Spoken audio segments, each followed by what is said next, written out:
ನಮಸ್ಕಾರ ಅಣ್ಣ. ನಿಮ್ಮ ಹತ್ರ ಸ್ವಲ್ಪ ಮಾತಾಡ್ಬೋದಿತ್ತಾ? ಏನಿಲ್ಲ, ಏನು ವಿಷಯ ಅಂದರೆ, ತುಂಬ ಜನ ಸ್ಟ್ರೆಸ್ಸು, ಐ ಟಿ ಅವರು ತುಂಬ ಸ್ಟ್ರೆಸ್ಸು ಅವ್ರಿಗೆ ಎಲ್ಲ ಮಾತಾಡ್ತಾರೆ. ಆದರೆ ನಿಮ್ಮ ಬಗ್ಗೆ ನೀವು ಎಷ್ಟು ಸ್ಟ್ರೆಸ್ ಕಾಣ್ತೀರಾ? ದಿನ ಬೆಳಿಗ್ಗೆ ಆದರೆ ಎಷ್ಟು ಕಾಣ್ತೀರಾ ಅಂತ ಮಾತಾಡಬೇಕಿತ್ತು. ಎಷ್ಟೋ ಜನ ಯೂಟ್ಯೂಬಲ್ಲಿ ನಿಮ್ಮ ಸ್ಯಾಲ್ರಿ ಎಷ್ಟು ಬರುತ್ತೆ ಅದು ಇದೆಲ್ಲ ಕೇಳ್ತಾರೆ. ಆದರೆ ನಿಮ್ಮ ಕಷ್ಟಗಳೇನು, ದಿನ ಬೆಳಿಗ್ಗೆ ಸ್ಟ್ರೆಸ್ ಏನು ಅಂತ ಯಾರೂ ಕೇಳಿಲ್ಲ. ಅದಕ್ಕೆ ಸ್ವಲ್ಪ ಕೇಳಬೇಕಂತಿದ್ದೆ. ಕೇಳ್ಬೋದಾ ಅಣ್ಣ ಕೆಲವು ಪ್ರಶ್ನೆಗಳು? ಹೇಳಿ ಸರ್, ಪರವಾಗಿಲ್ಲ. ನಮ್ಮ ಕಷ್ಟಗಳನ್ನ ನಾವ್ ಹೇಳ್ಕೊಂತೀವಿ, ಬೇರೆ ಅವ್ರಿಗೆ ಗೊತ್ತಿಲ್ಲ. ನಮ್ದೇನಿದೆ ನಾನು ಹೇಳ್ಕೊಂತೀನಿ. ಓಕೆ. ಡೈಲಿ ಎಷ್ಟು ಗಂಟೆ ಕೆಲಸ ಮಾಡ್ತೀರಾ ಅಣ್ಣ? ಸರ್, ಬೆಳಗ್ಗೆ ಒಂದು 7:30 ಗಾಡಿ ತೆಗಿತೀನಿ, 7:30 8 ಗಂಟೆ ಗಾಡಿ ತೆಗಿತೀನಿ. ನೈಟು 10 ಗಂಟೆವರೆಗೂ ಹೊಡಿತೀನಿ. ಕಮಿಟ್ಮೆಂಟ್ಗಳು ಸರ್. ಎಲ್ಲೋ ಇವಾಗ ಇಲ್ಲಿ ಬಂದಿದ್ದೀನಿ, ಆರ್ ಆರ್ ನಗರಕ್ಕೆ ಬಂದಿದ್ದೀನಿ. ಇಲ್ಲಿ ಯಾವಾಗ ಡ್ಯೂಟಿ ಬಿಡುತ್ತಾ ಗೊತ್ತಿಲ್ಲ. ಈಗ ನಿಮ್ಗೆ ಕಣ್ಣಿ ಕಾಣಂಗೆ ಆಟದೊಳಗಡೆ ದಿಂಬ್ ಹಾಕೊಂಡು ಮಲ್ಕೊಂಡಿದ್ದೆ ಸುಮ್ಮನೆ. ನೀವೇ ಬಂದು ಮಾತಾಡ್ಸಿದ್ರಿ. ಆ ಥರ ಇದೆ ಪರಿಸ್ಥಿತಿ.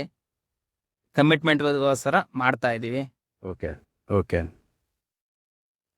ಈಗ ಬೆಂಗಳೂರು ಟ್ರಾಫಿಕ್ ನೋಡಿದ್ದೀರಾ? ಇವತ್ತು ತುಂಬ ಸ್ಟ್ರೆಸ್ಸು, ಒಟ್ಟರಾಶಿ ಗಾಡಿಗಳ, ಯಾವ ರೋಡ್ ಹೋದ್ರೂ ಮೈನ್ ರೋಡ್ ಅದೆಲ್ಲ ಫುಲ್ಲು ಟ್ರಾಫಿಕ್ಕು.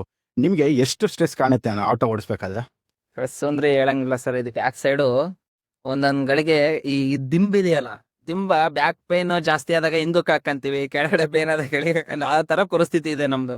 ಯಾಕೆಂದ್ರೆ ಈಗ ಮ್ಯಾಕ್ಸಿಮಮ್ 35 ಕಿಲೋಮೀಟರ್ ಬಂದೆ. ಆಕ್ಚುಲಿ ನಮ್ದು ಹೆಬ್ಗೋಡಿ, ಈಗ ಚಂದಾಪುರದಿಂದ ಪಿಕಪ್ ಮಾಡ್ಕೊಂಡ್ ಬಂದಿದೆ. 35 ಕಿಲೋಮೀಟರ್ ಬಂದಿದೆ. ಈಗ ಇಲ್ಲಿಂದ ಹೋಗಕ್ ನಮಗೆ ಡ್ಯೂಟಿ ರಿಟರ್ನ್ ಇಲ್ಲ, ನಿಮ್ಗೆ ಗೊತ್ತು. ಅದಕ್ಕೆ ಕಸ್ಟಮರ್ ಕೇಳ್ಕೊಂಡು 2 ಅವರ್ ಟೈಮ್ ತಗೊಂಡು ಅವರಿಗೋಸ್ಕರ 2 ಅವರ್ ಕಾಯ್ತಾ ಇದ್ದೀನಿ. ಇದು ನಮ್ದು ಟ್ರಸ್ಟ್. ಅಲ್ಲಿಂದ ಬರತ್ಗೆ 2 ಅವರ್ಸ್ ಆಗಿದೆ ಜಾಮಲ್ಲಿ. 2 ಅವರ್ಸ್ 35 ಕಿಲೋಮೀಟರ್ಗೆ. ಅಷ್ಟು out of ring road full jam ಆಗಿತ್ತು. ಇದೆ ಸರ್ ನಮ್ಮ ಜೀವನ. ಎಷ್ಟು ಹೇಳಿದ್ರಿ ಜಾಮ್ ಆಗಿದೆ ಅದು ಇದು ಅಂತಲ್ಲ. ಈಗ ನೀವು ಇಷ್ಟು ಕೆಲಸ ಮುಗಿಸಿ ಮನೆಗೆ ವಾಪಸ್ ಹೋದಾಗ ಎನರ್ಜಿ ಇರುತ್ತಾ ನಿಮಗೆ? ಎಲ್ಲಿ ಸರ್, ಯಾಕೆ ನನ್ನ ಹೆಸರು ಮೈಲಾರಿ ಅಂತ. ಆಕ್ಚುಲಿ ನಮ್ಮ ಮಿಸ್ಸಸ್ ಮೈಲು ಅಂತ ಕರೀತಾರೆ. ಯಾಕೆ ಮೈಲು ಸಪ್ಪಗಿದ್ಯಾ ಅಂತಾರೆ. ಏನ್ ಮಾಡ್ತೀರಿ ಸರ್, ಈಗ ಮನೆಗೆ ಹೋದಾಗ ತೋರ್ಸ್ಕೊಳಂಗಿಲ್ಲ, ಬಿಡಂಗಿಲ್ಲ. ಟ್ರಸ್ಟ್, ಕಮಿಟ್ಮೆಂಟು, ಕಷ್ಟಕ್ಕೋಸ್ಕರ ಮಾಡ್ತಾನೆ ಇರ್ತೀವಿ. ಹೋಗ್ಬಿಡೋಣ ಅತ್ಲಾಗೆ 7:30 8 ಗಂಟೆಗೆ ಸುಸ್ತಾಗಿದೆ, 12 ಅವರ್ 14 ಅವರ್ ಮಾಡಕ್ಕಾಗಲ್ಲ ಅಂದ್ರೂ ಊರಿಂದ ಬಂದೆ ಮೊನ್ನೆ. ನೆಕ್ಸ್ಟ್ ಡೇ ರೆಸ್ಟ್ ತಗೊಳ್ಬೇಕು ಅನ್ನಿಸ್ತು, ಹುಷಾರಿರ್ಲಿಲ್ಲ, ಆಗ್ಲಿಲ್ಲ ರೆಸ್ಟ್ ತಗೊಳಕ್ಕೆ. ಗಾಡಿ ಟಚ್ ಮಾಡ್ಕೊಂಡೆ, ಇದು ನೋಡಿ, ಇದು ಚೇಂಜ್, ಇದು ಬೇರೆದು. ಇದು ನಮ್ ಜೀವನ. ಯಾಕೆಂದ್ರೆ ಕಮಿಟ್ಮೆಂಟ್ಗಳು ಊರಲ್ಲಿ ಇರೋದ್ಕಿಂತ ಇಲ್ಲಿ ಬಂದಿರೋದೇ ದುಡಿಯಾಕೆ ಅನ್ನೋದಕ್ಕೋಸ್ಕರ ಬರ್ತೀವಿ. ಮನೇಲಿ ರೆಸ್ಟ್ ತಗೊಳಕ್ಕೂ ಆಗಲ್ಲ. ಕಮಿಟ್ಮೆಂಟ್. ಯಾಕೆಂದ್ರೆ ಮೊದ್ಲಾರ ಬೈಕ್ ರ್ಯಾಪಿಡ್ ಇಲ್ಲ, ನಮ್ಮ ಫ್ರೆಂಡ್ಸ್ ಅವರೆಲ್ಲ ಚೆನ್ನಾಗಿ ದುಡಿತಿದ್ರು. ಅದೇ ಇದ್ರ ಮೇಲೆ ನಾನು ತಗೊಂಡೆ. ಈ ಬೈಕ್ ರ್ಯಾಪಿಡ್ ಇದೆ, ಬೆಳಿಗ್ಗೆಯಿಂದ 350 ರೂಪಾಯಿ ಹೊಡೆದಿದ್ದೆ ಸರ್. ಚಂದ್ರಾಪುರದಲ್ಲಿ 350 ರೂಪಾಯಿ ದುಡ್ದಿದ್ದೆ, ಸುಳ್ಳು ಹಾಕೋಣ. ಈಗಲೂ ಇದೆ. ಅಲ್ಲಿಂದ ಇಲ್ಲಿಗೆ 35 ಕಿಲೋಮೀಟರ್ಗೆ 620 ರೂಪಾಯಿ ಬಂದಿದ್ದೀನಿ. ಈಗ ಅವರು 4 ಗಂಟೆ ಆಗ್ಬೋದು, 5 ಗಂಟೆ ಆಗ್ಬೋದು, ಈಗ ಅವ್ರನ್ನ ಕಾಯ್ಕೊಂಡಿದ್ದು ಇಲ್ಲಿಂದ ಕರ್ಕೊಂಡು ಹೋಗ್ಬೇಕು. ಯಾಕಂದ್ರೆ ಬೇರೆ ಕಡೆ ಹೋಗ್ಲಿಕ್ಕೂ ಡ್ಯೂಟಿ ಇಲ್ಲ. ಅವರು ಇದೆ.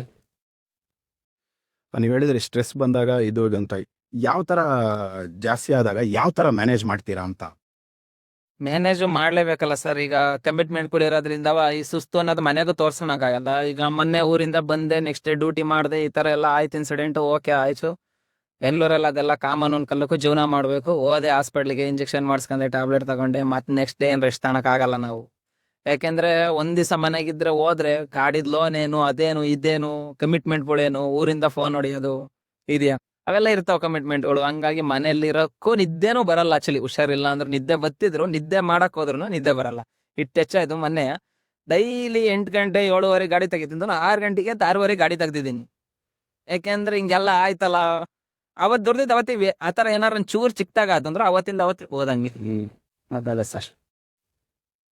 ನಾ ಯಾವಾಗ ಈ ಸ್ಟ್ರೆಸ್ಸಲ್ಲಿ ನಿಮ್ಮೊಂದು ಸ್ವಲ್ಪ ಯಾವಾಗ ಫುಲ್ಲು ರೆಸ್ಟ್ ಮಾಡಿದ್ದೀನಿ, ಒಂದು ಒಳ್ಳೆಯ ನಿದ್ದೆ ಹೊಡೆದೀನಿ, ಯಾವಾಗ ಫುಲ್ಲು ರೆಸ್ಟ್ ತೊಗೊಂಡಿದ್ದೀನಿ ಅನ್ಸುತ್ತೆ? ಗಾಡಿ ತಾನ್ಕಿಂದ ಮಾಡಿ, ನಾಳೆ ಗಾಡಿ ತಾನ್ಕಿಂದ ಅಂತಲ್ಲ, ಊರಲ್ಲಿ ಇದ್ದಾಗ ಏನ್ ಮಾಡಿಲ್ಲ. ಆಕ್ಚುಲಿ ಇಲ್ಲಿ ಬೆಂಗಳೂರು ಜೀವನ ನೋಡ್ಬೇಕು ಅಂದ್ರೆ ನಾನ್ ಗಾಡಿ ತಾನ್ಕಿಂದ ಮನೆಯಿಂದ ಮಲಗಿದ್ದೀನಪ್ಪ.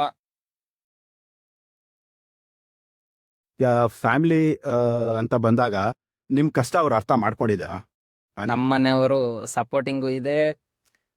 ಊರು ಈಗ ಸ್ವಲ್ಪ ಚಿಕ್ಕ ಮಗು, ಸ್ವಲ್ಪ ದಿನ ಅವ್ರನ್ನು ಬಿಟ್ಟು ಕೆಲ್ಸಕ್ಕೆ ಹೋಗ್ತೀನಿ, ನಿನ್ ಕಷ್ಟಕ್ಕೆ ನಾನು ಭಾಗಿಯಾಗ್ತೀನಿ ಅನ್ನೋ ಲೆಕ್ಕ ಸರ್ದವ್ರು ಸರ್ ನನ್ನ ಮಿಸ್ಸಸ್. ಅವ್ರ ಬಗ್ಗೆ ಒಂದು ನೆಕ್ಸ್ಟ್ ಮಾತೇ ಇಲ್ಲ. ಆ ಥರ ಒಂದು ನರೇನ್ ಖುಷಿ ಆಯ್ತು.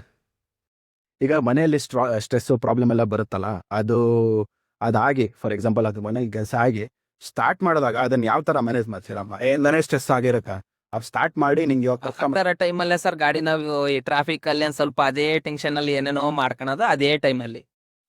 ಈಗ ಅದ ಬೆಳಗ್ಗೆ ಒಂದು ಕಸ್ಟಮರೇ ಆಗಿರ್ಲಿ, ಮನೆಯವ್ರೆ ಅಂತನಲ್ಲ ಸರ್. ಫಸ್ಟ್ನೇ ಡ್ಯೂಟಿ ನಾವು ಪಿಕಪ್ ಮಾಡಕ್ ಹೋದಾಗ ಅವ್ರು ಏನಾರ ಒಂಚೂರು ಕಿರಿಕಿರಿ ಮಾಡೋದು, ಅಥವಾ ಡ್ಯೂಟಿ ಬೀಳದೆ ಇರೋದು, ಮ್ಯಾಕ್ಸಿಮಮ್ 7:30 8 ಗಂಟೆಗೆ ಗಾಡಿ ತೆಗಿದ್ದೀವಿ. ಒಂದ್ 8 ಗಂಟೆ ಅಷ್ಟೊತ್ತಿಗೆ ವೇಟ್ ಮಾಡ್ತಾನೆ ಇರ್ತೀವಿ.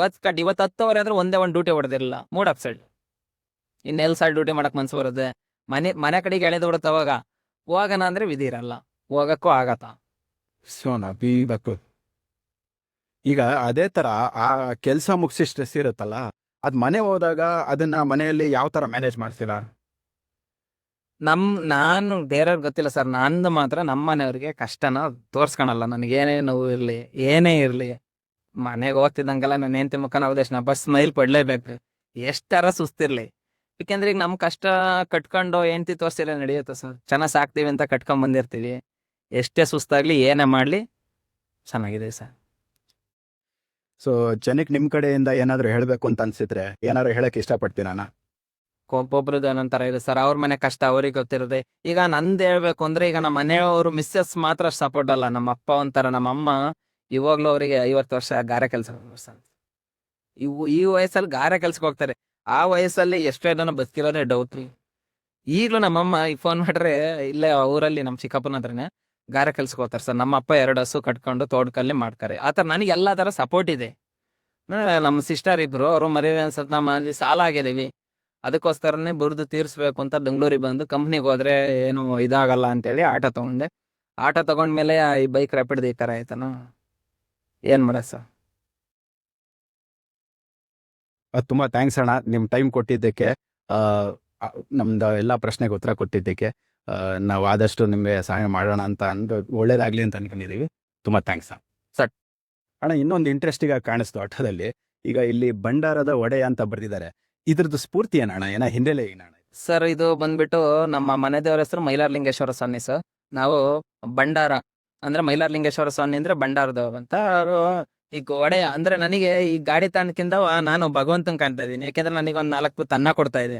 ಹಂಗಾಗ್ಬಿಟ್ಟು ಈಗ ನಮ್ಮ ಮನೆ ದೇವ್ರನ್ನ ನಾನು ಹಾಕಿಸ್ಕೊಂಡು ಮೈಲಾರಲಿಂಗೇಶ್ವರ ಸ್ವಾಮಿನ ನಾನು ಸಾಟಿನ ಭಂಡಾರದೊಡೆಯ ಅಂತ ಹಾಸ್ಕೊಂಡಿದ್ದೀನಿ. ನನ್ನ ಗಾಡಿ ಹೆಸರು ಅಂತ ಇದ್ ಮಾಡಿದ್ದೀನಿ.